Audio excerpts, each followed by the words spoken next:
Leeds, Leeds, Leeds. What is happening? Welcome to Series 7 of Working Hours, an oral history podcast about a place called Leeds, a time called now, and an activity called work. Working Hours is trying to interview 200 loiners, that's people from Leeds, over the first half of the most important decade in the history of the human species and ask them about what they do all day and hear how they feel about it. My name is Simon, and this is all my fault. My mission for this podcast is to try to capture just some of what my city, Leeds, a city that has declared a climate emergency, is doing during humanity's biggest emergencies. On Working Hours, you hear how loiners have, are, and will be coping with our multiple and expanding crises during their day-to-day working hours. To tell this story, I need loiners like you, dear listener. I need people in Leeds or people from Leeds to come on this podcast and tell me about what they do all day and let me record how this decade affects our work. Thank you for listening to this episode. What did you want to be when you grew up? I didn't really know, to be honest. I think when I grew up, it was in quite a chaotic household, and I was an only child. And I didn't really like a lot of the time where I was, what was going on around me. And I kind of just could see from my parents what didn't work in their jobs, things they weren't satisfied with. So I think I never really knew what I wanted to be, except that I wanted to be something. And I wasn't sure what it was. I think I thought I could maybe be a writer. I thought I could maybe be something to do with theatre or films, but it didn't really ever come off because I never really got that direction. But I always kind of wanted to be something, but it never really. I couldn't put my finger on it what it was, and I still can't put my finger on it what it was. Although I do enjoy what I do now. And yeah, I kind of just wanted to move.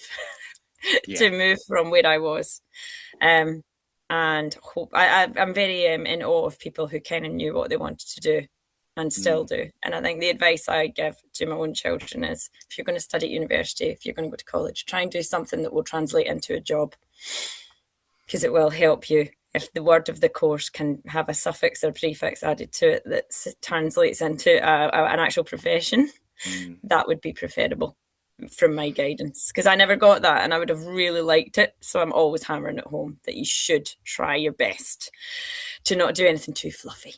You're listening to Series 7, Episode 1, and to my guest, Leigh Staunton. This is another Zoom recorded on the 30th of January, 2026. Hello, colleague. Leigh Staunton is the project lead for the Leeds Mindful Employer Network, a one-of-a-kind citywide network bringing employers together across sectors to make work better for mental health. Unique to Leeds, the network connects organisations of all sizes to share ideas, learn from one another, and take practical action to create positive, psychologically safe workplaces. It offers free events, resources, and regular communications to employers across the city who have signed up. Commissioned by Leeds City Council, the network is led by Leigh and guided by a steering group of local employers, ensuring its work is grounded in real-world challenges and solutions. An English language teacher in a past life, Leigh has also worked in employability, in training and development, and has supported people with mental ill health to find and stay in work. A mum of 3, she is deeply passionate about helping local employers build inclusive cultures where people feel supported, valued, and able to thrive. Right, let's do this. Episode 192 of Working Hours with Leigh Staunton. What is it you do now? So now I have probably one of the most interesting jobs in the world, because it's so many different things. So I work for Leeds Mind, which is our, your local mental health charity if you live in Leeds, who want to create better mental health for all. We're here to do prevention work, intervention, and it's all about, equity, diversity and inclusion. So I'm really proud to lead the Leeds Mindful Employer Network. connected to the National Mindful Employer Charter. It's commissioned by the council. Leeds is actually the only council in the UK that commissions this network, that actually funds a network for workplaces across industries, sectors, postcodes to bring employers together to kind of talk about topics in relation to equity, diversity, inclusion, mental health, to try and do that sort of preventative work, to acknowledge that we spend most of our life at work. So wouldn't it be nice to do the right thing, acknowledging it's difficult to do the right thing? So we're there to help. So we do events online, in person, we create resources, we interview people, we put out stories, we share best practice. We have a website, the 10 Steps Toolkit, which people can use to sort of write a mental health strategy and find out what other people are doing. And yeah, so it's a very, very, very busy and, very varied job. We're getting evaluated by the University of Edinburgh, so I'm able to now suddenly work for the University of Edinburgh 1 day a week, helping them with the research of the project. So it's a really fun job, but difficult to define it really as to what it actually is. Yeah. So, I mean, a typical day, what are you going to be doing? Are you going to be sort of lots of emails, sending stuff out, trying to arrange meetings, trying to get into organizations and go, this is a really good program. We've had great results elsewhere with these people. You should do this. Is it that kind of thing? Or are you That is a typical day, yeah. A typical day, but that is a typical day. And a typical month would have lots of those days, but also days where we go out and deliver things in workplaces. A day where we would do a day a quarter where we'd do a big event. A day where I'd be a day a week where I'd be in Leeds Mind working with like variety of people across our teams who do so much really good work. I'm really lucky now that I've got someone who works in my team, which has never been the case. So that's just been a ray of sunshine into the work, because it's helped me to have someone else there to sort of share the load and talk to. But yeah, typical. You did actually sum up a typical day quite well. Well done. So with the program, what are the kind of things that you're bringing into workplaces? Are you just sort of telling other organizations about what other organizations have done? Do you have like a program that you implement to start with? Like, so say you're coming in to sell me Mindful Employer.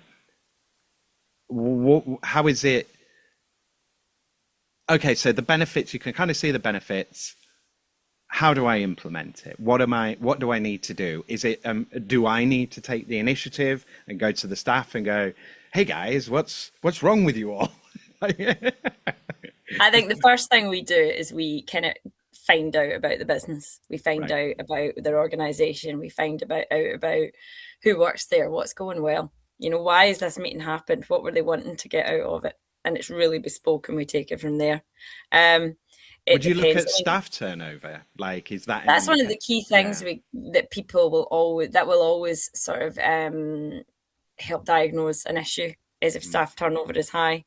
It's the most expensive thing for a workplace, really, isn't it, if they can't retain loyal staff? So I think it's something that people would often confide, is that they would like to fix. With some industries, it's unavoidable because of the nature of the work. But with some industries, when there's staff turnover, it does indicate that there's something that makes people not want to stay. Maybe they can't bring their whole selves to work.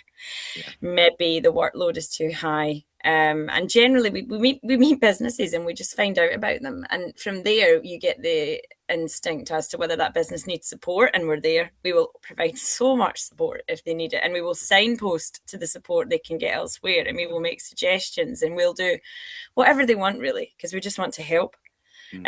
Or sometimes businesses are actually doing a lot and it's really impressive and they want to share their story, and we let them do that.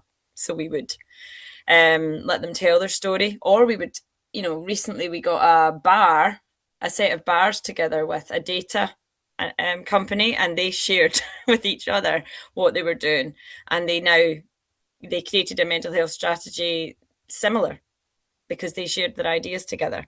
And they now are connected and talk to each other. And when you would kind of wonder, why does a bar and a data company what do they have in common? Well, they have people.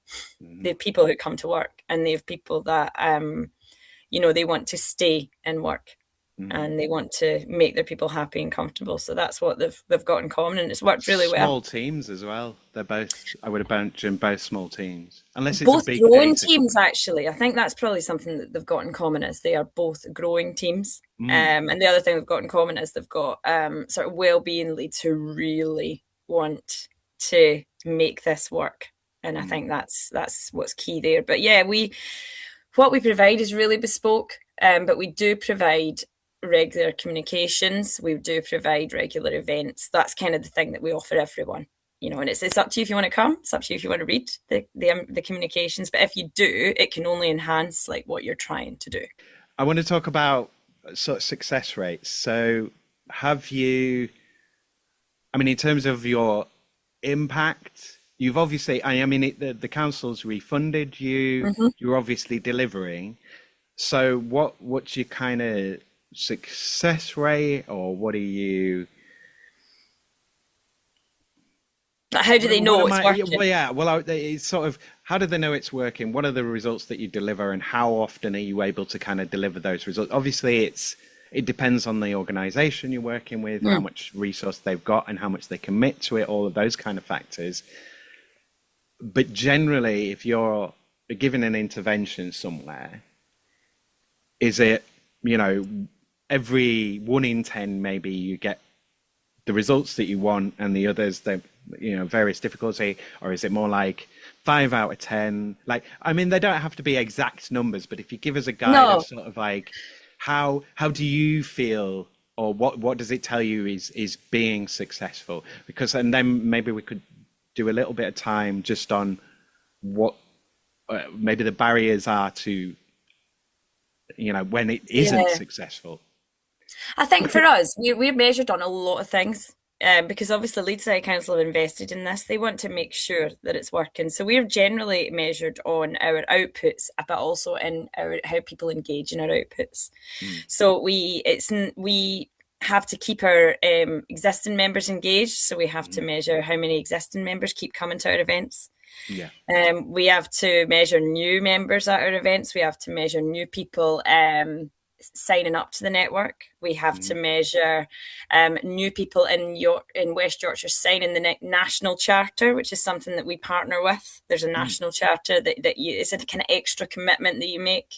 There's a bit of a financial cost to it. So we're measured on that. We're measured on examples of sort of anti-stigma and discrimination work that employers would do. So we're measured that's a success measure for us to say that actually employers are going out there and tackling this stuff. yeah. We're measured on case studies that employers tell us their stories, and then we Mm, retell them for them when they've done something good, to sort of retell their journey. And I think for businesses, a success rate would be, people engaging more in the support they put out for mental health at work. mm, So if they've put on an event, how many employees are coming? If they've got an employee assistance program, how many people are signing up to it and using it to give it value for money? How many people are supporting each other? How many people are not off on long-term sick? How many people are, have a good relationship with their manager? How many people mm, are staying? How many people are mm, progressing? Those are the kind of things that really indicate sort of success. And for us, it doesn't always work. We try and engage with businesses, and for whatever reason, sometimes businesses don't join, yeah. or sometimes businesses leave, and you have to just try and not take it personally and know that you did try, Yeah. and that it doesn't mean that that business doesn't care about their people, Yeah. because there's so many factors that could mean that someone doesn't join. Yeah. I mean, there's two things there. It makes me think of, you know, people do therapy when they're ready for therapy kind of thing of Yeah, like you might want to do it, but you might not be in the financial like organizational position to actually do it. You might start it, it might stop, and you might have to do it again before it takes kind of thing. Um, and the I other think thing, financial is a thing. Not that the network's free. Being part of our network is free. Everything we provide is free. But mm, it's the financial pressure is having the time yeah, to let someone go to an event, and or to let your and the team staff being ready focus to on do it. that. Yeah. Yeah, and let your and I guess if you're firefighting at work, if you're battling to win contracts, if you're on billable hours, those Mm, kind of ones, or if you're frontline and you don't get to see your team and you don't get to know them because your team are frontline. It just, there's a lot of factors that can make it really difficult, particularly in today's world, for businesses to prioritize this. And I think all we can keep doing is just gently, sometimes not so gently, persuading them that if they did lay this foundation of a psychologically safe place for people to be, it would get better. But you can completely understand why for some businesses and organizations at this moment in time it's really tough. Yeah. And it's like, so I've had interviews with marketing people and training people, which are both areas that when a business struggles, they cut straight away. And it's one of those things of like, you need to be doing more marketing if you're not getting enough sales, and you need to focus on that. And equally with training, like, your staff need to be upskilled, and they need to, and also learning, because it's part of making a good job. Like, you want to be learning new stuff, not all constantly, but every now and then you're acquiring new skills, new information, learning a bit more about what you're doing. I think the other thing that I was going to say was, I know from when I was working at Union Learn on the skills agenda and trying to get, it's one of those things where it's very easy to sell at board level. That sounds great. We want lots of these things. We want all of these benefits. Yeah, let's do it. And you go off with that from the board level, and then you meet all the managers who are like, I don't have time for this nonsense. I think managers are so important, and managers, supporting managers is even more important. And kind of being aware that if you're promoting someone to a management job because they're good at their job, and they should be promoted, because that's, if you do well, you should be rewarded. But it's about ensuring that that person at that promotion is going to get the correct support to get them to be able to lead and manage well, because managers are key to everything. And it's about making your managers confident that they might not always get it right, but they have to be able to want to get it right, and to be open to ways of getting it right, and open to feedback, and approachable. And there's a lot of really good training out there. I used to deliver on the training team for Leeds Mind, and we've got a skills for managers course that is actually so good for that mindset thing about raising confidence and awareness about the role of managers and if you're leading and managing and supporting people well, the performance will come. Because you've got that trust. But I think managers are so important, and I think quite often a lot of the responsibility falls on managers for EDI, for for mental health support, for spotting signs, and it's huge. It's difficult. It's a really difficult thing to do, and I think that's why the amount of training that there's never going to be too much stuff that you could give a manager to help them to lead well, but you have to also be aware that you have to give that time and space to do it. Because I think anyone can actually manage and lead well if they are given the right support and confidence to do so.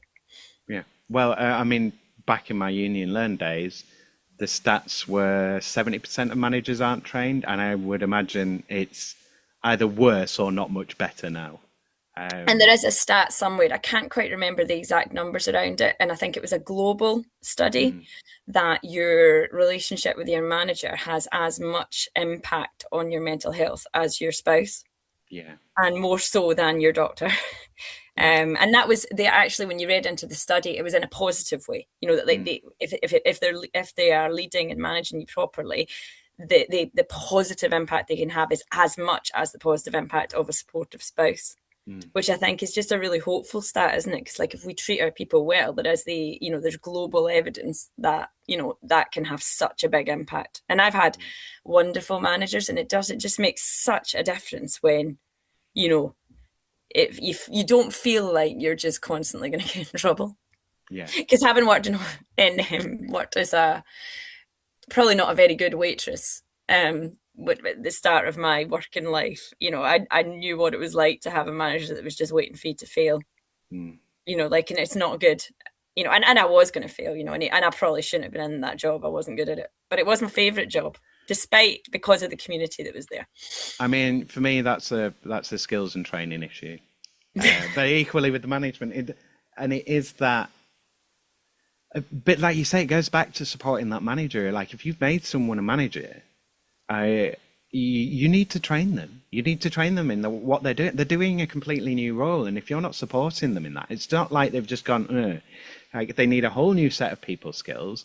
They need a whole new set of like way of time managing because they're now doing less of, but they're doing the same job as before, plus Mm. HR stuff, plus finance stuff, plus basically running a small business in a in And a it's really small group. tricky, and at Leeds Mind they do really good stuff on that. There's a lot of support that they provide when you become a manager, and Mm, you get invited to all sort of new things, and everything they put out, they also then will put out tips for managers on it mm, so that managers can implement it properly. And it does. I've become a manager at Leeds Mind, so I'm evidence of that. That they really try and nurture you mm, when you become a manager there, which I really like. And I'm doing a leadership and management apprenticeship through there, which is really mm, interesting. And like to, it just, I think like it's just people they're showing that they're investing in you, because mm. the people there matter,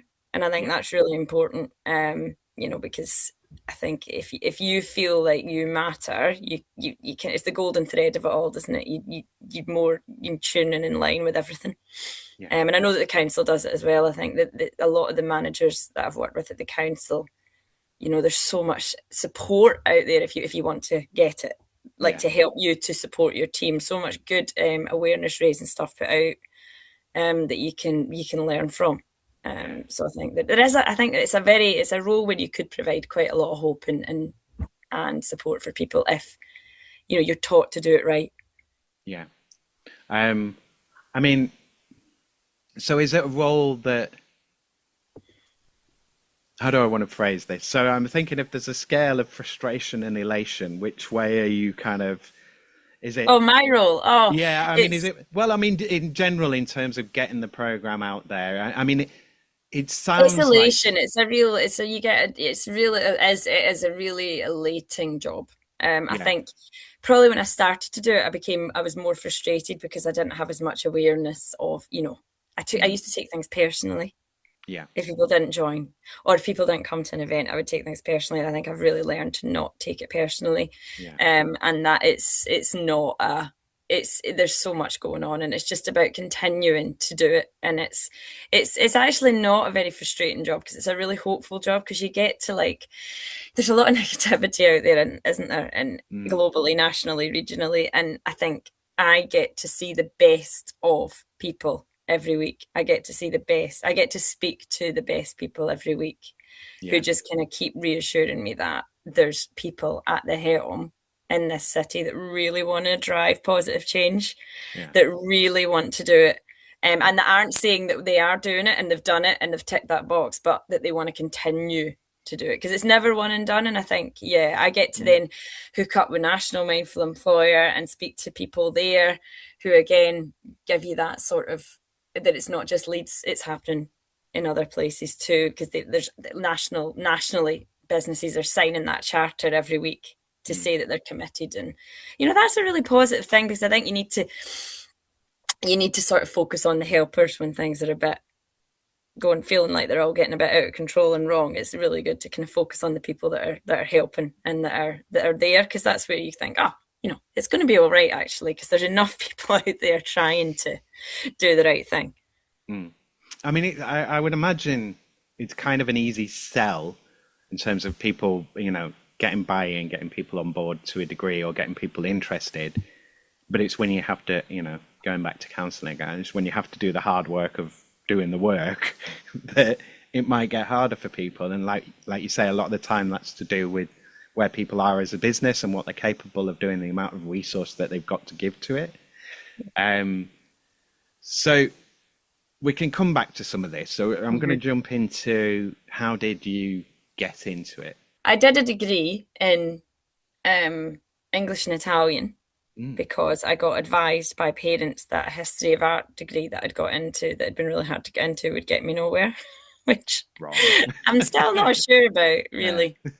I'm still not sure. But yeah, so I did an arts and social sciences degree that really it could have taken it. I mean, it's taken me, I'm really lucky to have had it, to get an honours degree. It gave me a year abroad, which was wonderful, as part of Erasmus. Like, that was fantastic.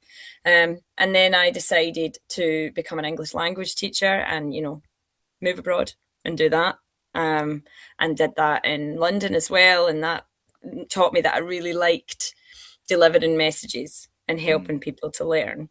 And then I took that at an extra level and worked for a company in London that was providing sort of skills and training to a variety of people who were out of employment for the government. And then I started working with people on indefinite leave to remain in the country who'd been to really difficult places in their lives, and I was teaching them English to get jobs. So I had to develop a course and deliver a course that would help them with that. That was really great. And then that was when I became interested in mental health and realised that actually I have pretty lousy mental health too, and this is a thing. Because I think I'd always only been aware of the feelings that I had, but I'd never really been aware that there was a name for it, that it was, and I think that was quite interesting. And then moved to Leeds, and for the same company got a job helping people who were long-term unemployed, not because they had recently come to the country or because their skills didn't fit, but because they were long-term unemployed due to mental or physical ill health. And that was a really great role as well, because it was I was helping people. Then I moved to Leeds Mind, did that there, because they've got a brilliant team called the Job Retention Team that work for Workplace Leeds, which is a department of Leeds Mind that delivers employability. And it was helping people who were off sick from work or at risk of falling out of sick for work, helping them one-to-one to get well enough to return or well enough to stay, but also working with their manager, if the manager was open to it, to get them to support the manager to support them, which was just a brilliant job. And then through that, I ended up getting the job leading this network, because it kind of led quite nicely into it, because I think I'd worked one-to-one with individuals for a very long time. Yeah. And when I started working at Leeds Mind, I really loved working with the employers, because it was a way of approaching change in a different way. Yeah, at a bigger scale. Yeah, exactly. And I really enjoyed that, and I really found that quite interesting. And then it was just kind of more of a chance to have even a bigger impact. And so that's how I ended up doing this. I did it on maternity. I did it while someone was on maternity leave. And then I joined the training team, which was a brilliant experience at Leeds Mind. And then the job became a permanent job that was available to do. And everything told me that I had to actually, even although I'd always wanted to be a trainer, something told me, actually I have to apply for this one, because I loved doing it, and it's came up again. And here we are, and it's developed, and it's become a bigger role. It's become a role where I have someone helping me to do it, and I've got the privilege of learning to manage her. And it's great, and it's. I think when I'm on my deathbed, I'll probably remember this as the key job, the key turning point for it all. So I'm going to put it this way: does charity start at home? Do you guys practice what you preach, or are you running around stressing yourselves out, going, "Everyone's got to have better mental health"? Meanwhile, you're having a nervous breakdown. Do you mean in my home or at Leeds Mind? I mean it like within the group. Is it? Do you sort of? I don't know. I mean, I don't want to reduce it to kind of. Oh, what do you all have a team meeting in the morning and get intentional and set your chakras and then go and spread it into the world? Are you? Right. No, we're not. Definitely not running around like that with stress. I think some of the advice I ever got on best advice I ever got on this job is you must remember that nothing's ever urgent except you, like, and how you're feeling. I like that. That's good. So nothing's ever urgent apart from that. I have only ever been told in this role by managers and other people on the team, to look after myself. And if I'm ever doing too much, I've been told to calm down. Yeah. It's quite a boundaried place to work, I think, Leeds Mind. And I think I'm quite lucky in that I work for Leeds Mind, but also most of the management I get, or in terms of most of the guest monitoring that the business gets, is from the council. And I've noticed a really similar approach from public health at the council and from Leeds Mind, is that the people who are kind of leading you are really keen on knowing that you're all right, and wanting to know that the work that you're doing isn't getting on top of you. I mean, And because it's such a juicy story, isn't it, really, of like mental health workers crushed by overwhelming work.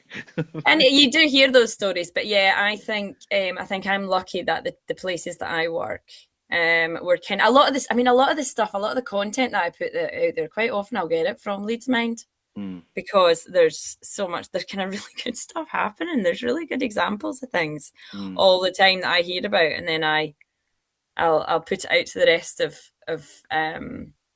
like the city to say, oh, have you tried that? That's a good idea. mm, Which is a good way to be. But yeah, I mean, I'm not saying that we don't ever get stressed. I can get mm, at events sometimes I can get incredibly stressed. Like I'll give you an example. The last time we did an event, we did an event on burnout, and this is a mm, funny story.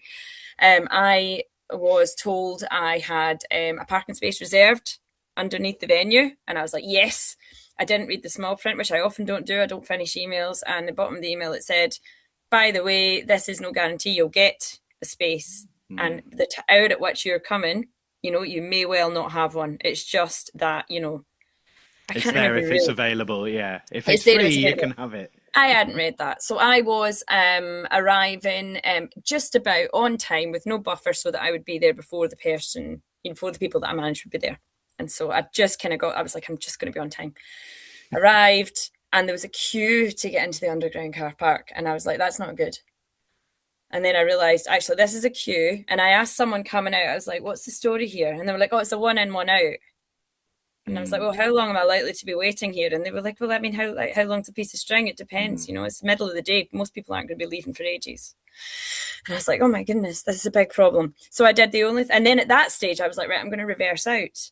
And then mm. someone else appeared. Yeah, of course they did. And I was suddenly in the middle, and I was like, this is a massive problem. And so I decided, so you imagine there's a big lump of concrete in the middle. This is a car park.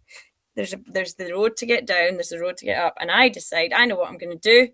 I'm just going to turn my car.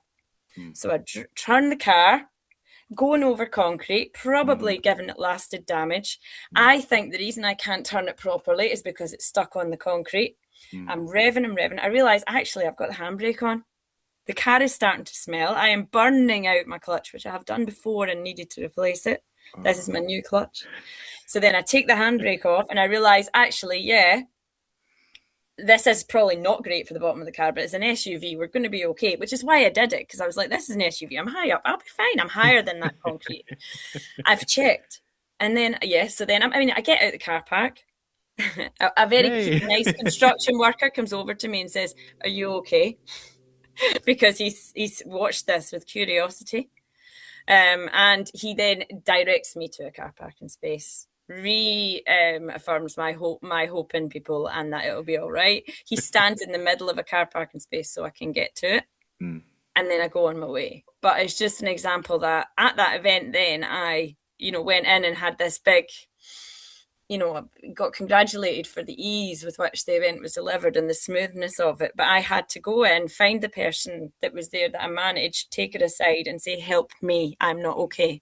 mm. And tell her the story, because it's really, there's a lot. It's often like, the little. Well, it's the snowball effect, isn't it? It's like one thing that's gone wrong, but it's gone wrong at the wrong time. So now, anything else that goes wrong, based on the decisions and the reactions that you have to that thing going wrong, is But either yeah, going to it's just work or not work. so I could tell everyone in the world, and I've had so many jobs where I'm trying to help give advice to people, but I cannot stop that rising panic in myself Yeah. and it's always because I've made the wrong decision. So I've not read that email. I've not left at the time that I should have left. I've not, gone to the right car park. It's always just a wrong decision, one decision, and then the whole thing is like. Mm. But luckily, there's other people that can always help, you know. Yeah. And I always know, and I think this is key. I know that if I end up being late to this, the people that are there that are my colleagues, although the whole thing is my responsibility, Yeah. they're going to be kind. Yeah. No one, and no one is going to tell on me. And if they did, the person that is managing me would probably say, I heard that you turned up late for that event you managed. Is everything all right? I'm wondering why that happened, rather than, scrutiny. Mm. It'd be like curiosity. And I think that's really key because I Mm. don't ever I feel that threat for my own judgment really in the role I'm doing, but not about, I know that everyone would always be understanding if something were to go catastrophically wrong. Like if my car had impaled itself and it meant that no one else could come to the event because I'd caused like a massive traffic jam in Leeds City Centre. I think at the end of the day, I still wouldn't be judged because that could have occurred if I had actually impaled my car and not Oh just God, kept the yeah. handbrake on. And I don't think I did burn out the clutch because it smelt for a couple of days, but the car's still going fine.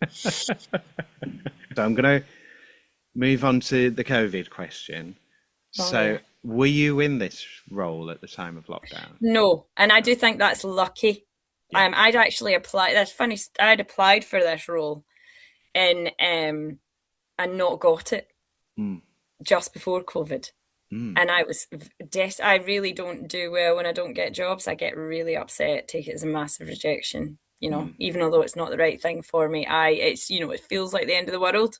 Mm-hmm. And it's why I often don't, most of the time I won't apply for anything because I don't like that feeling when I don't get it. I hate it and it really impacts me for a long time.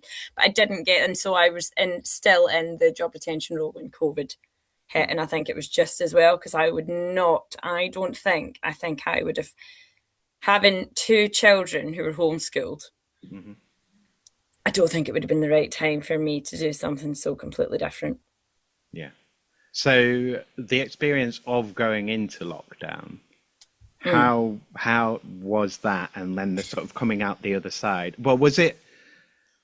It falls into sort of three camps of I got really, really busy, but obviously I didn't have any answers because who did at that point? So I was Mm. just, trying to do everything and make things happen. Or nobody called you and all your work dropped off, or you kind of ticked on the same, there might have been some minor tweaks, or it might have just been exactly the same. It was so different because we didn't work at home. Yeah. I mean, I had a Like reasonable nobody worked adjustment. at home before Nobody and worked then, at home. yeah, I had a reasonable adjustment at that time that I worked from home yeah, 1 day a week, which yeah. was unheard of. But I'd been given that, with long-term mental ill health. I think like Leeds Mind is a really cool place. So they were like, Mm, yeah, if it helps you do it, why not? Have it. mm, And it was fine. So I had 1 day a week where I worked from home. And I loved those days. And mm, then all of a sudden, it was like people who didn't have laptops suddenly had to get laptops. I mean, it mm, was a really, really crucial time. It was such a strange time for the charity because people didn't work from home, and all of a yeah. sudden, we were working from home. We didn't. We talked to job retention clients and employability clients on the phone Mm, when we had to, but it was a face-to-face delivered service. And now all of a sudden, you cannot see the people you want to support. You're supporting. mm, You are talking to them on Zoom, you're learning to use Teams, you're having appointments with people in your home. mm, It was a very strange time, and we were busy, but we were always busy. mm, We were busy, and I think for me the problem was the worlds colliding. So I was busy doing the job retention role, supporting people as always, having phone calls with managers, just generally doing the job. And I mm, think I had another job because I think I took a job as a trainer for. I did. I took a job as a trainer for Leeds Mind during that time, delivering resilience training to students at Leeds Beckett University as part mm, of like National Mind. So I mhm. was doing that as well, online, whole new thing. And yeah, it was worlds colliding because all of a sudden my children are at home. Mm. My son can't read. I sit down the first day to sit with him and I'm like, right, well, let's go. And he's looking at me and he's going like, I can't read. And I'm like, what do you mean you can't read? And they can't write. You're in year one. So then that had to be abandoned because my husband was extremely busy as well with Mm, his role. And we could not, unfortunately, that poor boy, we couldn't help him because we know that none of us had the time to teach him to read and write or the skills. So we just let him go about play. mm, We were like, right, you will play, and we got lots of creative stuff. Amazon did very well out of me, and he's fine. He's fine now. He can read. He's 11. He's fine. But that was a really bizarre time to be working and mm, also, I guess, children at home. mm. It was a weird time. I don't think any of us will ever be the same after that time. Well, it's that weird thing, isn't it? Of like, I mean, for Well, it's a difficult thing to say, but the feeling is, for many people, it's kind of like, oh, well, that was nothing, and that's just a thing that happened, and we've just moved on, and life continues. And it's like, I don't know so many that people who that think thing like where that. the entire world closed down, millions of people died. Like, I don't know that many was nothing. people. Yeah, I don't know many people that said it was nothing. I think everyone I know, it's No, but massively we act changed. like that. We do Yeah, that. we do act We like that. We do. You're right. pretend, and it's Yeah. this sort of thing, and it's really interesting to still discuss this because, and it's difficult now. It seems to be getting more difficult to discuss it as well because it does feel more like sort of opening a wound now than it did before. I don't know. It's weird, but I It still is think really it's weird. important to discuss. I think we need to discuss it. I think like it was a massive shift. It was like It was almost like a it world was war, the like way it a redesigned, global event, unique. it's the closest our generation has to a world war that shakes everything up, Yeah, changes everything. yeah. The loss that we had, the Hmm. deaths, the bereavements, and it completely changed the way we live. Now we've got workplaces where no one has a place to go because they Mm. worked out during. A lot of workplaces worked out during COVID. We don't need this office because Yeah, we can trust our people. People can work at home. yeah. And so that's having big impacts, for loneliness, Mm. for I guess mental health, because we people who it's great to work from home, it's great to have that autonomy, but you do need to connect with people. Yeah. It's having economically it must be difficult for cities because probably a lot of offices are empty, people aren't going for their sandwiches. Mm. It's so different now, I think, the world. It's luckily we no longer socialize online because I did not enjoy that when, Mm. family quizzes and quizzes. Yeah. I didn't enjoy that. I was a bit worried this is going to continue. We're literally going to stop meeting up. Yeah. Thankfully, that didn't continue. I do think that it's opened up more options for people for whom maybe work was never going to work Yeah. because getting to work is too difficult. Yeah. Being in work every day is too difficult. So I do think that it's actually had some real positives. But I think it's completely shaped everything. It's still worth talking about. It's still worth thinking about because we can't just the impact's still there. The mental health impact is there, and the Yeah. fact that I actually got people talking about mental health is really important. So I think a big part of what we do is keeping that conversation going because Yeah. it really started and what it really drove in workplaces. People were starting to become aware, but it really drove awareness. And Yeah. the person who was leading the Leeds Mindful Employer Network at that time, she was so good. She did weekly online events, I think, for people. Mm. She really brought those managers and leaders together who were like, what are we going to do? And she did such a great job at sort of diversifying. And we've benefited from that ever since because we do online stuff now. We have calls with employers, it's just so much there's much more flexibility, I think, and autonomy now. Mm. Do you But yeah, have? I do think it's still opening a wound because when I hear the word, Mm. I'm like and people are still getting unwell with it, and it's still really really Yeah. really bad disease, and it's still here, unfortunately, and we never managed to beat it. It's still Yeah. And the thing that we're not allowed to talk about long COVID, like, and which I'm is sure you it's deal really with some of that. debilitating, very debilitating, and it's a new chronic illness for people, and Mm. it exists. But I think the sort of working from home thing will hopefully be at least help some people to have equity who Mm. unfortunately suffer with that. They'll be able to at least have the equity that perhaps before COVID they wouldn't, although it wouldn't exist if that horrible virus hadn't been unleashed Mm. into us. But yeah, it's a life changing event. I always say to my children, you will be bonded forever at university and wherever you go with them. Like, what did you do in COVID? What was it like? Mm. Although luckily my 11-year-old has blanked the whole thing out. He's like, no, I don't remember. Mm. Yeah. No memory of it. What do we call that response? Yeah, well, I'm just like, you're kidding. Like, we did so much Yeah. stuff together. You Yeah, don't but I mean, remember. I mean, I think of 6 week holidays from school when I was a kid, and like, it was great to not be at school, but my God, you'd get bored to us. Just like, God, something. I've read all these 3 comics and 5 books and watched that one TV show 80 times. I need I think the something else. kids today are worse for my, but they don't know how to be bored. Our children don't know how to be bored. There's just that, like, the dolce far niente, the beauty of doing nothing. They don't have it. They don't, I used to really enjoy just like literally sitting and watching rain go down a window.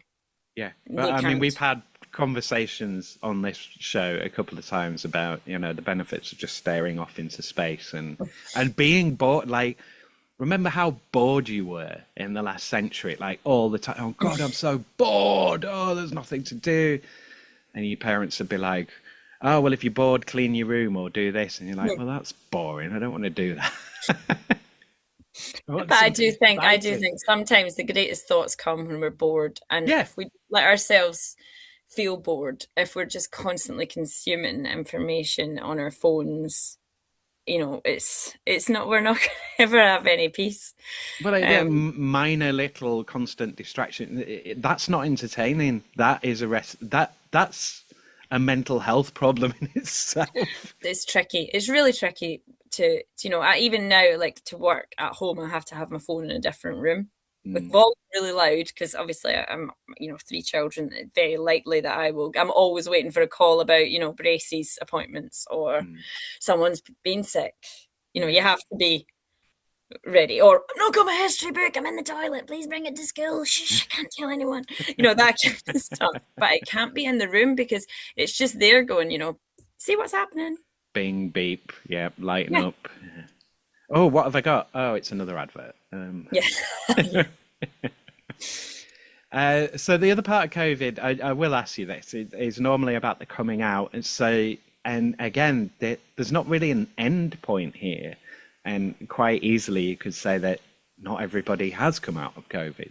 Um, but I mean, in terms of you getting back to normal, what was there? I can't believe I just did that. I did bunny quotes on them. um, Getting back to normal, what was normal? I guess. Well, you're moving into a new role. Mhm. Did you stay into that role as we came out of COVID, and then what kind of changed there? Was it everyone still worked from home? You came into the office a bit more. Like, what do you feel coming out of COVID was for you? I guess. Well, what do you define sort of the year of coming out of But COVID? this is What the would you say? difficulty because there isn't. Because 21, we were kind of still at it, weren't we? Yeah, But 21, we'd had I the actually, virus, we'd had the vaccine, and mm. so people were starting to say, "Oh, it's all over and it's done."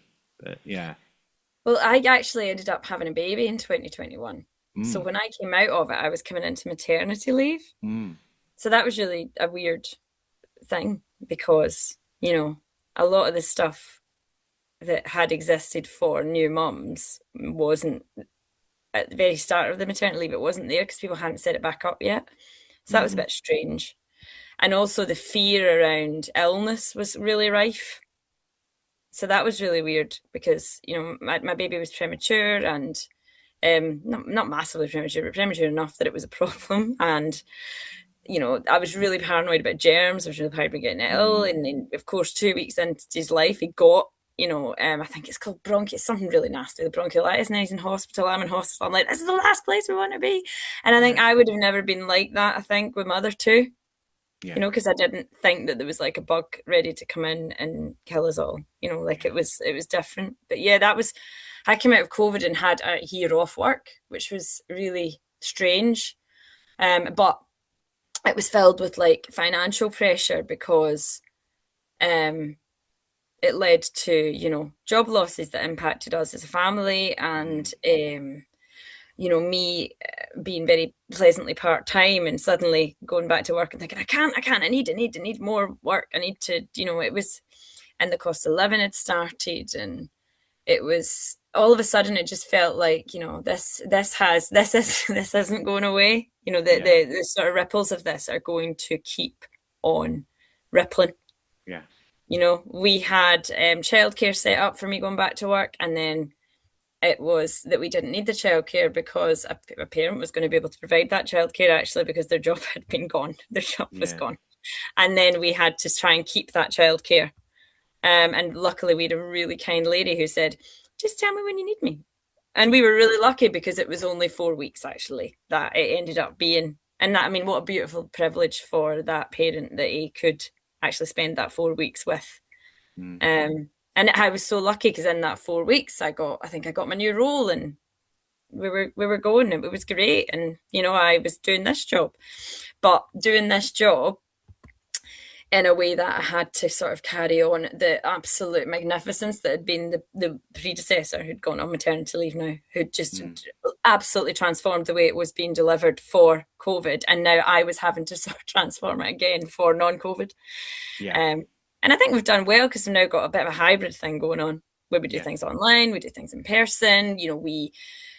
We've diversified it to go so much far beyond mental health at work to sort of driving reducing inequalities, financial well-being. We've raising awareness of a whole variety of things. We've really diversified. And I think that's so coming out of it was I don't know, I still think I'm reeling from it a little bit because it changed everything from my professional and personal life. Everything was changed by that global event. Yeah. I'm going to use that. I'm going to go into social media, but what I want to ask you about there, you were saying you sort of got a hybrid service now. You can deliver online as well as in person. How are you doing at joining those up? I think that's the next thing to come, is that we will be, the events, the activities, they will be in person and live stream, like you at the same time. Yeah. So you're delivering for the people who cannot be there in their homes or to their phones or whatever.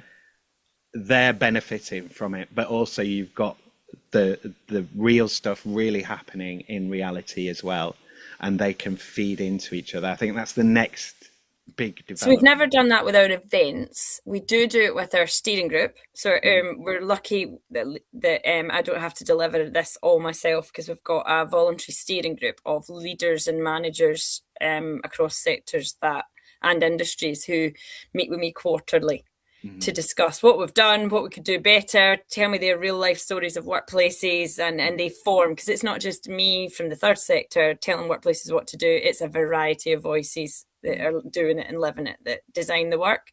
We do our meetings hybrid. So we've got people in the room and people on the screen, and it's like that. And it's a roller coaster. Sometimes it works, sometimes it doesn't. Sometimes you forget to put yourself on mute, sometimes you forget to put them on mute. It can be a headache, but it works, and we make it work because it's more flexible, isn't it? And you can bring more people to the room. I've delivered a talk for an employer or two who I'm delivering the talk, and they've got like hundreds of people on a screen and 50 people in the room. And I'm in a spin saying, who do I look at? What do I do? What's going on? But, that's at the time, both times I was like, this is amazing. This is so clever. How are you doing this? We have not done it at our events yet. I feel nervous about it. But I think you're right. I think that is the future. It is the future. It's doing both simultaneously. And I think it's a great idea, but I think in practice, it's nerve-wracking, the thought of that, because I'm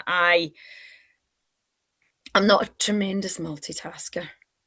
Well, I mean, there were two people talking this morning on something that should be incredibly simple, and we had all sorts of problems, didn't we? And you and I, this morning, microphones and so we've ended up on Zoom because we couldn't get Squadcast to work for us. I think that's the good problem. Old Zoom. The robots and the tech, there's just always that, we talked about me getting things wrong, nearly breaking my car getting to an event, like there's human error, there's space for human error, but then like I think that the human error, there's a personality there, there's rationale, whereas when tech or artificial intelligence goes wrong, it just goes wrong, and there's no rhyme or reason. Clue. There's no clue, there's no, and it's just really difficult, it's really hard when that happens. And one of the things that I've noticed, like Squadcast does this a lot, where it's like, it says, oh, your connection's not good enough. And you're like, I know it's not the connection. You're doing like the Yeah, errors at your end. You're doing something wrong. You're just blaming it on yeah. me. It's just so stressful, isn't it? It is. So, speaking of the wonders of tech and dealing with it, social media wise, obviously you're doing this, which counts as social media and work and promotion and so on. How much time do you have to spend on it? And do you think that is useful time spent on your role? Like, would you be better employed never touching the social media apart from the odd thing and getting on with your work? Or do you find it's an essential part of like promoting the offer and getting new people in? Like, what's your relationship with it? It's interesting because like it was never a part of my work, and it was a big part of my husband's work, and I always kind of watched it with interest, you know, like him doing it. It was like, look at that. But when I took this role, it became a part of it. And I think at the beginning, I didn't really know I didn't have the intuition of how much time I should be spending on it. And I really overthought it. And I think it's become now organically just another community that we tap in and out of. And I'm speaking about LinkedIn here. That's what we use. And it's a community where myself and the other people that work on the contract would just keep an eye out. It's another way of hearing. It's a way of overhearing what's going on. And you take notes and then you contact people and say, do you want to talk about that a bit more? And it's a really, really useful way to sort of find out what's going on and to get more voices to the table. Because I can email people and say, I love that post. Would you be interested in talking at this event? Or would you be interested in doing a blog? Or would you be interested in writing a resource for me on that so that we can share it? And I think if it wasn't for that, I would never have known, and that conversation would never have started, and that relationship would never. A lot of the relationships have been formed with key partners from social media. I've recently promoted a new training, LGBTQIA plus awareness training. It's called Beyond Pride, and I found out about that on social media, and employers are always asking me about a really, really good training on that topic. That's like lived experienced and co-produced, and that's what they want. And I'd never really found it. I've always looking for it. And then it just appeared to me on LinkedIn. And I was like, yes. And I think that's the power of it, is that it's sharing stories, and we do spend a lot of time, and we're able to promote on there as well. We're able to tell our stories on there, because we have our newsletter, and people can read the newsletter, but they can also choose not to. But if people are on LinkedIn, it's a shorter, snappier message, so it gives us that ability to get in a different way. So I do think LinkedIn can be very performative, and we try and avoid that. We try and avoid being performative. We try and spread positive messages and practical advice, rather than just being performative and saying, "Oh, look what we did." Yeah. It's more, look what they did, and what could you do that, and look at the lessons that can be learned from that, and sort of trying to share different perspectives that maybe wouldn't normally be shared. And I think LinkedIn is really good for us. But I can imagine why for some people social media is not the right. I think you have to be very aware that what you see on social media isn't always what's actually going on. No. Yeah. Because we don't put what's actually going on. Yeah. Ourselves, do we? I mean, I'm talking about my personal social media now. You don't put up when you're having a bad day. You don't post. Yeah, I mean, generally, it's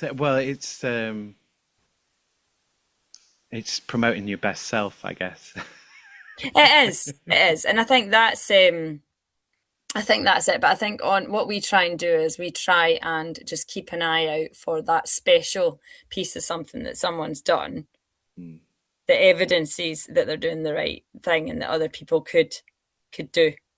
So it could even just be like, for an example of a recent leader of a company in Leeds put out a post that was really insightful about how hard it is to lead where you live, the boundaries of it. And we've turned that into a whole big post and interview, because I messaged her and was like, oh, that's brilliant. And then we're able to sort of, because I think a lot of the time, we forget about the people that are leading organisations as a network, because we're thinking all the time about supporting the staff and supporting the teams. And I think that was an eye-opener for me, because I was thinking, oh, I forgot about that story, actually. The people that are leading it, it's not that easy. Yeah. Well, do I want to say this? I that split, the sort of the them and us split, or the boss and management, management and workers split. It is that, like, it's a false split. It's like one planet, it is one organization. There isn't one organization for the bosses and one organization for the workers. They don't work in separate companies. They work in the same company. And, one for one and all for one and one for all. Like, if you're going to sort of uplift the mental health of one section, well, you've got to equally uplift the mental health of every other section, because that's how health works. Because if there's something not working in there, if there is a sickness or an illness within there, that can spread. And that's how they do spread, because things aren't working. So it's that.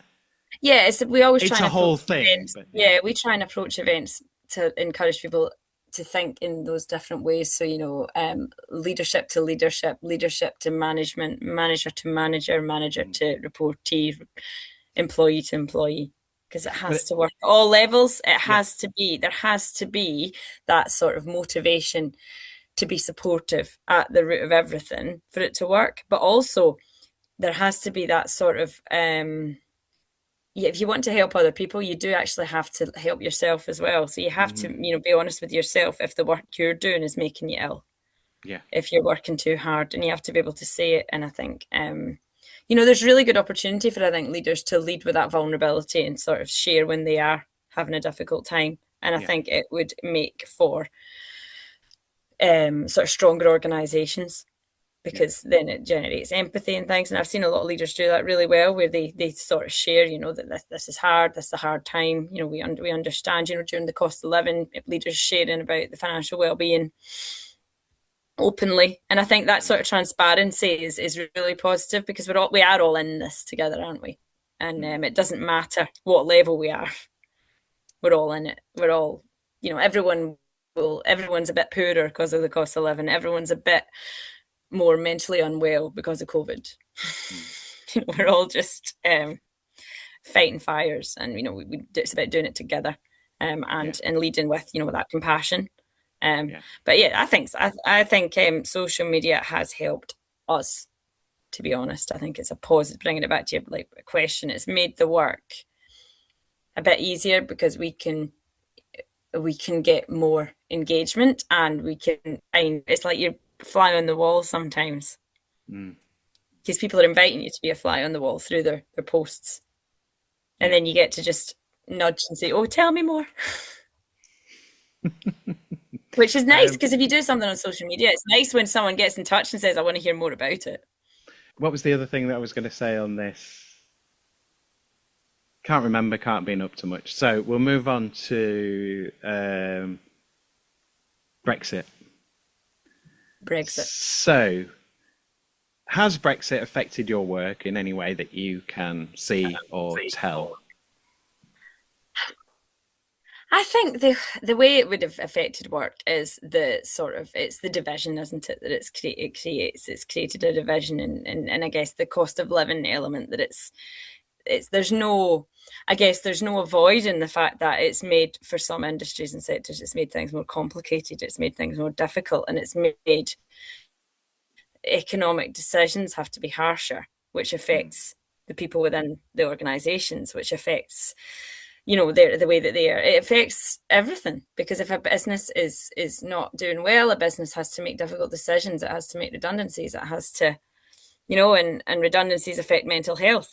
Redundancies can lead to really bad mental health outcomes. And so I think it's affected our work, in that we are now doing more around that sort of cost of living stuff. We've created resources on redundancy for employers. We've created resources on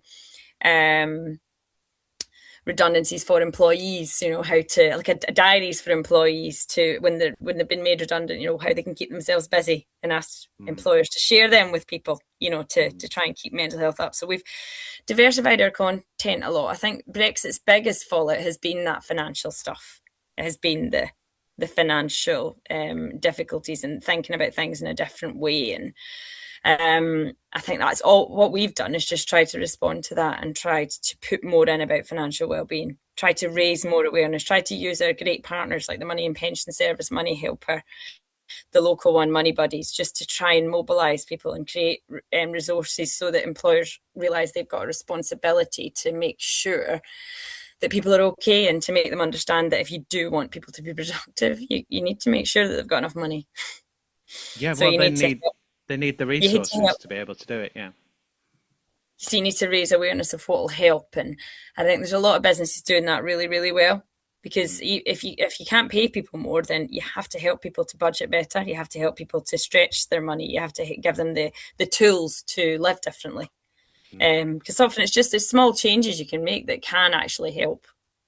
Yeah, I mean, if you're under pressure, what you need is, like any release, is a massive help, because it's like, Yeah. I now have a bit more space. Like, even if it's just a tiny bit, it's like that helps massively. And Yeah. the more that you can do on that, and the more space that you can create for a person, the better the result and the response will be.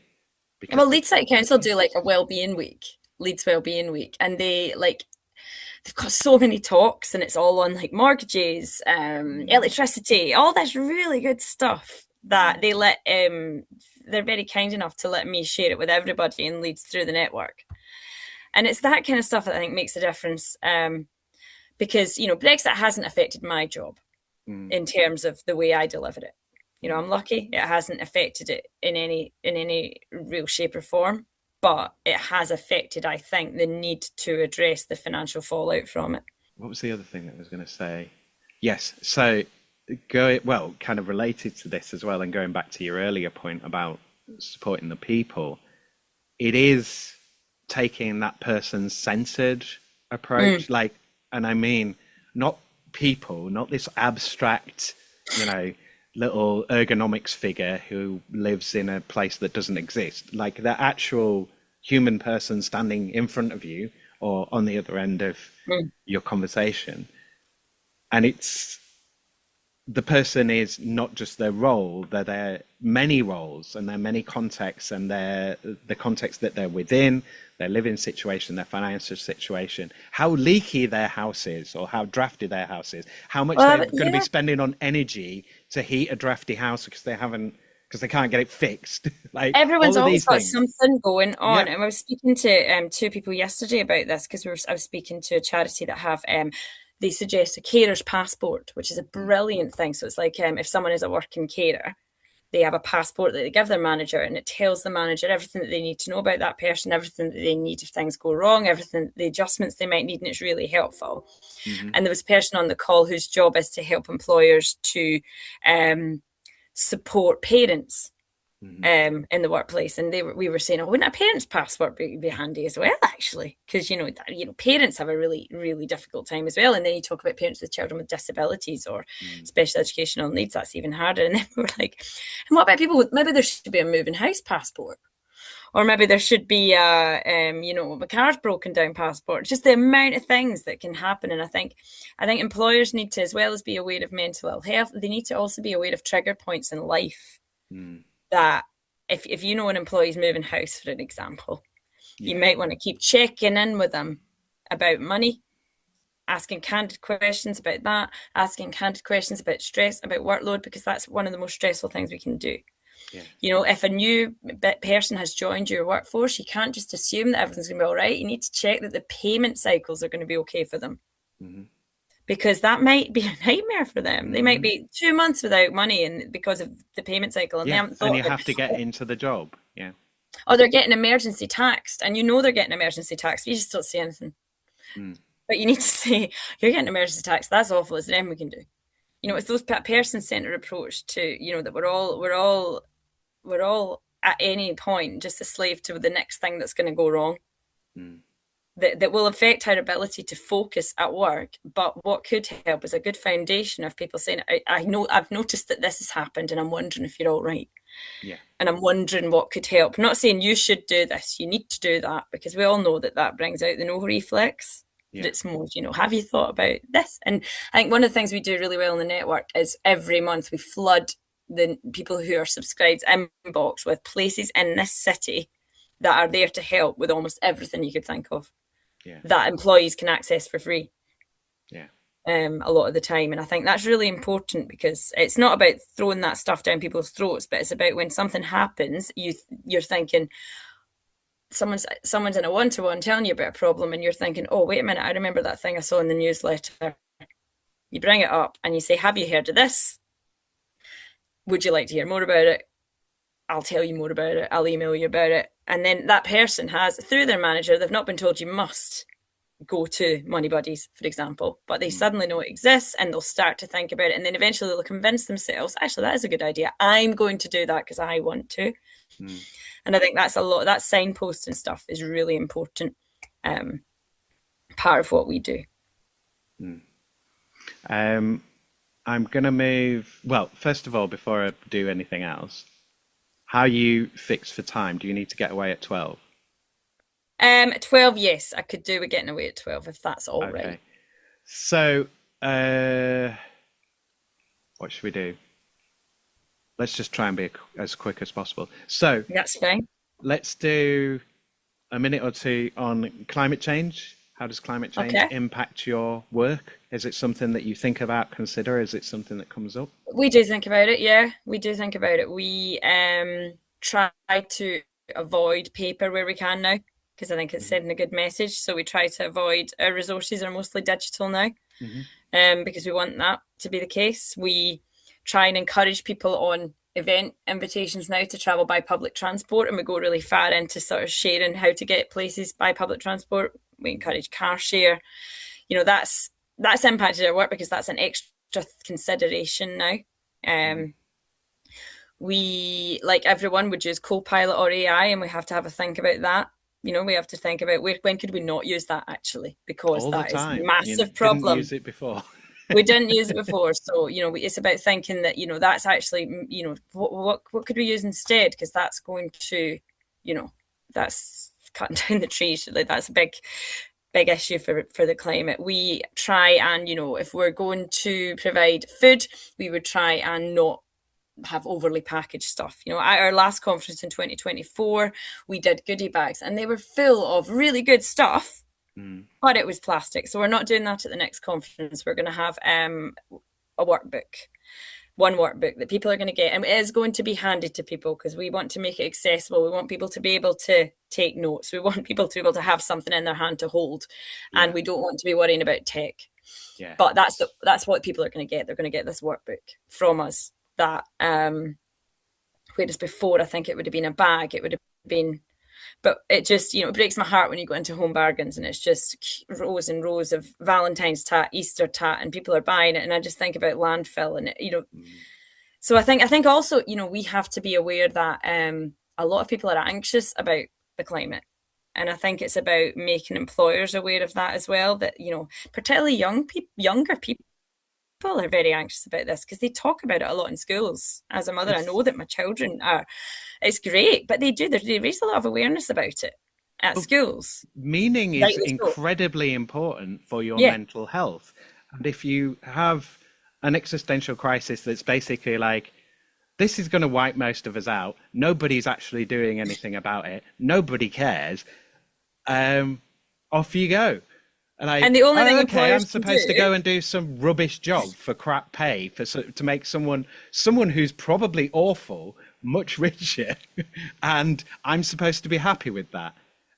And that's why workplaces have a really good position to show that they care, to make changes that care, to get involved with community groups that care, to help community groups that care through their social value, you know, for their volunteering, you know, to help those community groups that are doing things, to create, like, there was a really lovely example of a construction company who, with a local school, created like this bio garden for the construction workers when they were coming in to just go and it was like a little square, but it was that's a great beautiful. Idea.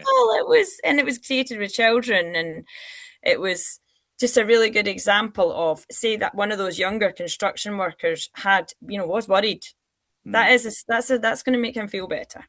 Yeah. You know, and it's about, as we've all got a responsibility, and I think there are a lot of employers that do really, really worry and think about this, and I think that has changed we have to always think about it, because if we didn't, it would be wrong.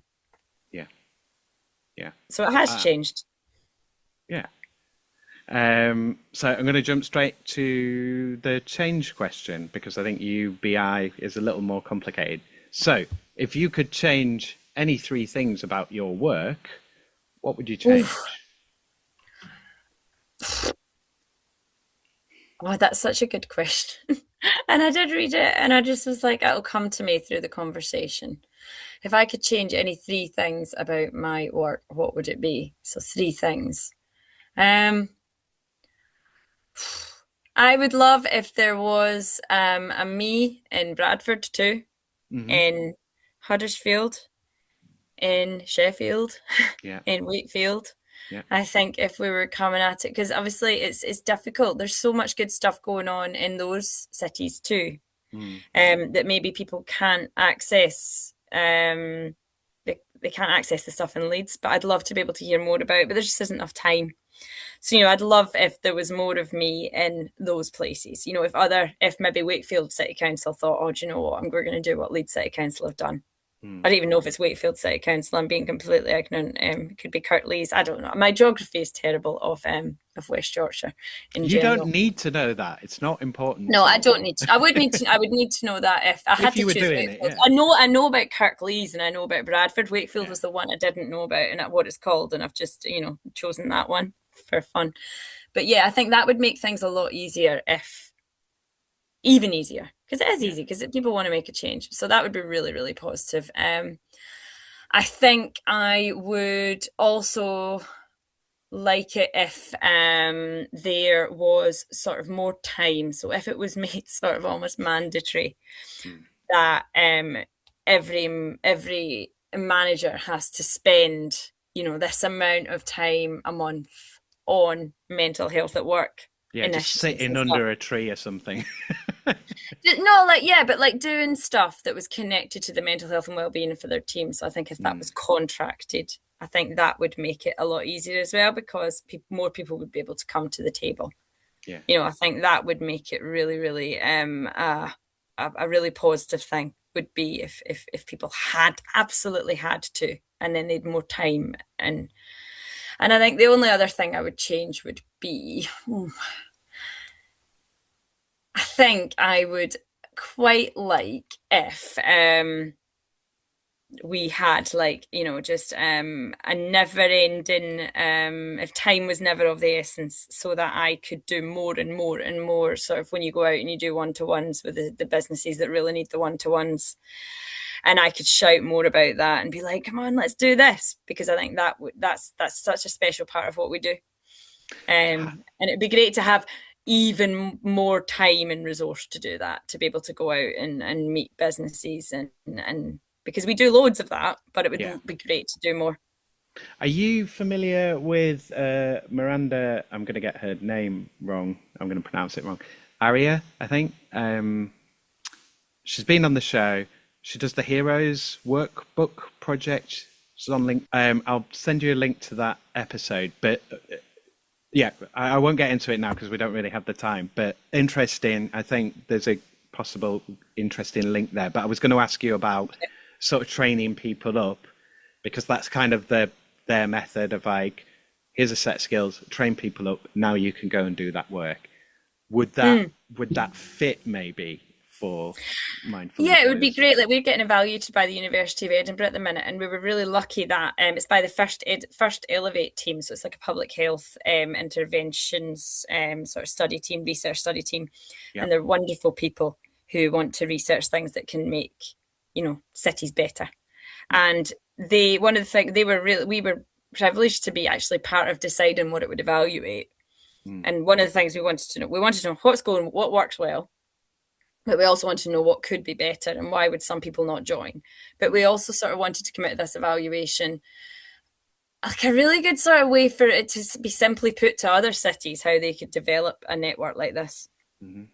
So I would love if I had a network of, project leads for mindful employer networks. To talk to. I think that would be, you'd really feel like your work was almost done if other cities were doing this, because we get people from London, from Manchester, from all over signing up, and I feel bad because I'm like, well, the content is all very Leeds.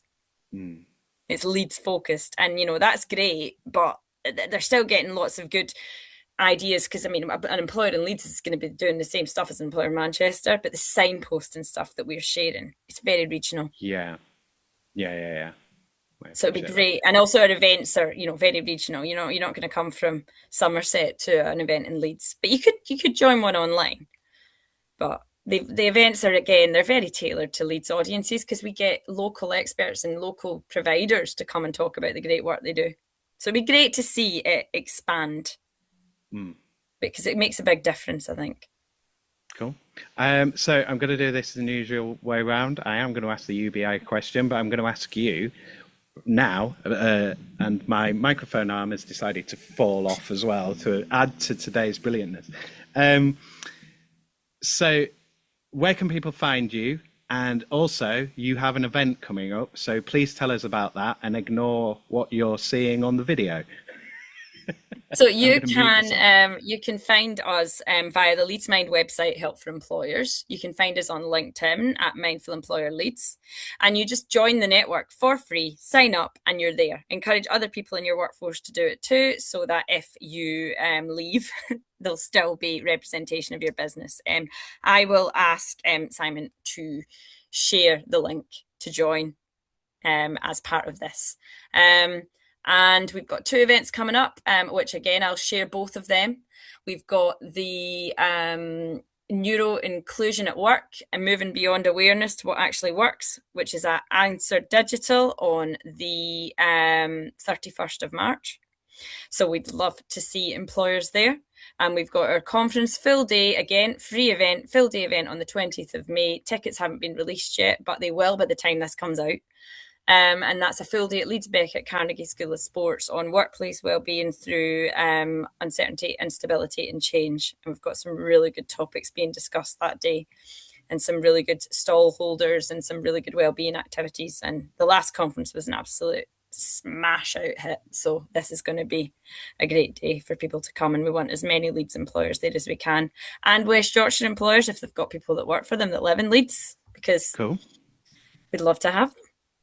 Okay, so I'm going to ask the UBI question, and you're going to have 30 seconds to to answer, which is probably the biggest... Is that universal basic income? Universal basic income, which is probably the thing that would have the biggest impact on the mental health and well-being of people in Leeds. So how would a UBI change your work, do you think, perhaps, maybe? I think it's about influencing. The job I do is influencing workplaces, isn't it? It's about mental health and well-being. So I think something like a universal basic income, if I'm going to flip it and actually say maybe it could create more space for those conversations to happen properly. If people aren't under constant financial pressure, there's more space to reflect, more equity, more prevention. You've got more time to think about prevention and healthier way of working. You've got more resources to work with as well, which again creates that space. When things go wrong. I think more people could enter the workplace who couldn't before. I think different brains. However, I don't think it'd be positive for everyone. Nothing is. Some people really like the structure, the routine, the hierarchy. They've always been used to it, those clear expectations. That's a big source of security for a lot of people. I think any shift of how work is organised is going to create uncertainty and anxiety. So for people who value stability or worry about roles and progression, and who get a lot from dopamine from that progression and the financial stuff, that's going to change for them. And I think so it would be really come down to how well workplaces kind of recognise the different needs, how they support autonomy and flexibility for some people, and then they would need to also offer clarity and structure and purpose for others. And it would be our role, I think, would be about trying to help both sides to make it work, because it'd be another COVID. It would be a huge shift in the way we live and work. And I think there'd be positives and negatives like there is with everything. But we'd be there to help. We would find a way to help, and we'd have lots of partners in the city that would be queuing up to help us to help, because we don't know everything. So when you said UBI, I was like, what's that? And then I realized what it was, and I was like, oh, good. Phew, I do know, because I have thought about that. Well, I mean, the thing is, like, I know it's actually hit the news again here, and it's sort of, And I'm still of the position, like, it's not going to happen. It's not even going to be a realistic policy proposal. But at the same time, it's like, well, what else have you got? Because there's only so long that you can string out all of this, what we're doing, before we do reach the point where, okay, it's uprising time. It's just a strange time to be alive. There's so much change. There's so much uncertainty. I think probably people before us would be like, no, not at all. We've all been through this. But when you're in it, it feels like there's something strange about to happen. And I think it's just about getting ready.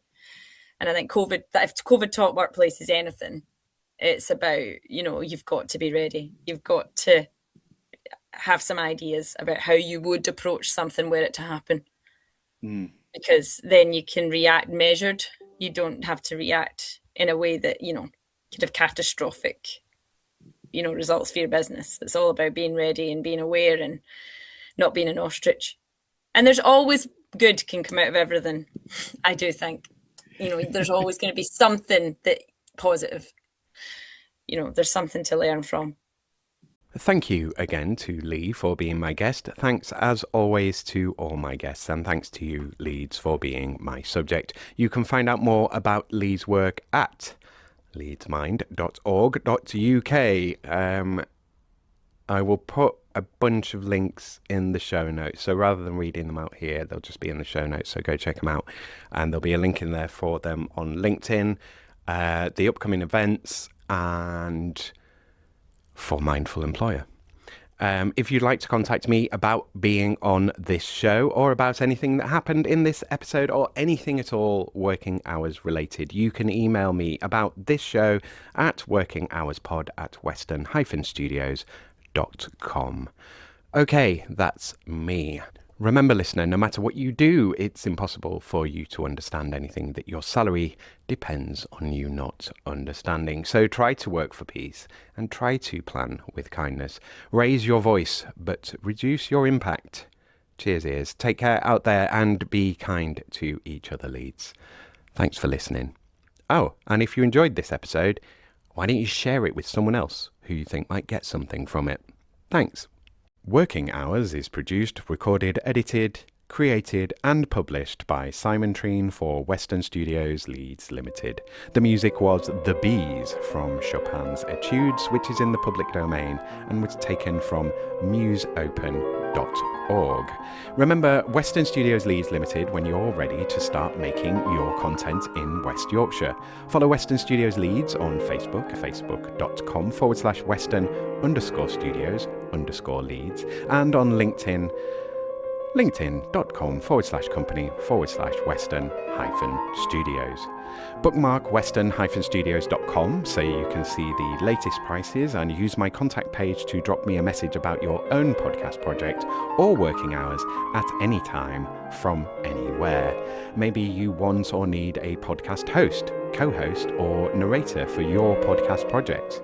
Maybe you just need another voice for one or more episodes of your show. Podcasts are so much more than gossip, book promotions and marketing for online courses. Podcasts and other audio content get your online brand out there. Want to make some fundraising case studies? Want to have an audiobook or video course? Want to share your learning, knowledge and expertise in your field? Want to learn, teach or raise awareness of something general or particular? Want to improve internal comms with messages your staff might actually engage with? Or do you just want to brighten up the world with some entertaining content? Then make a podcast. If you're making your podcast within West Yorkshire, then think about making it with western-studios.com.